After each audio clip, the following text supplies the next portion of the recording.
বৈজ্ঞানিক মতবাদ অনুযায়ী পৃথিবীতে মানব সভ্যতা শুরু হয় আজ থেকে ৩ লাখ বছর আগে আফ্রিকা মহাদেশে।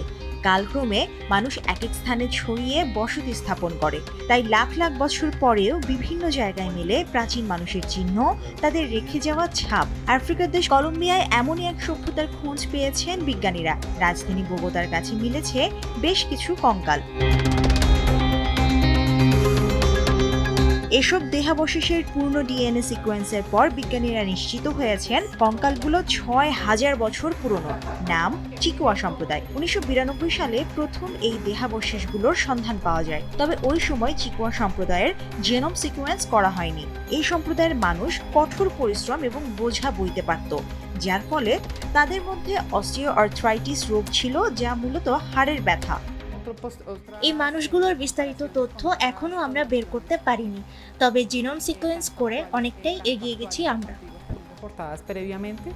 উত্তর ও দক্ষিণ আমেরিকা মহাদেশে যত প্যালিওলিথিক বা প্রাক সিরামিক যুগের আদিম সম্প্রদায় বা মানুষের কঙ্কালের খোঁজ পাওয়া গেছে, তাদের সঙ্গে এই চিকুয়া সম্প্রদায়ের মিল রয়েছে। কন্দিবোসেন্সে মালভূমিতে এই সম্প্রদায়ের বাস ছিল বলে জানান বিজ্ঞানীরা।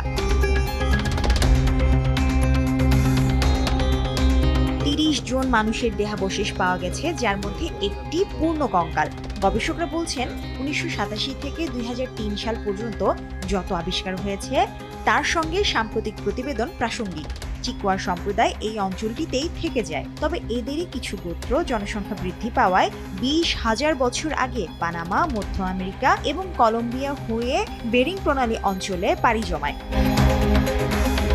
এই সম্প্রদায়ের উৎপত্তি কোথায় বা কোথা থেকে এরা এসেছে এবং তারা কেনই বা বিলুপ্ত হয়েছে তা নিয়ে এখনো বিস্তর গবেষণা করছেন বিজ্ঞানীরা। তবে মহামারী, দুর্যোগ অথবা খাবারের অভাবে এই সম্প্রদায় পৃথিবীর বুক থেকে মুছে গেছে বলে প্রাথমিকভাবে ধারণা করা হচ্ছে।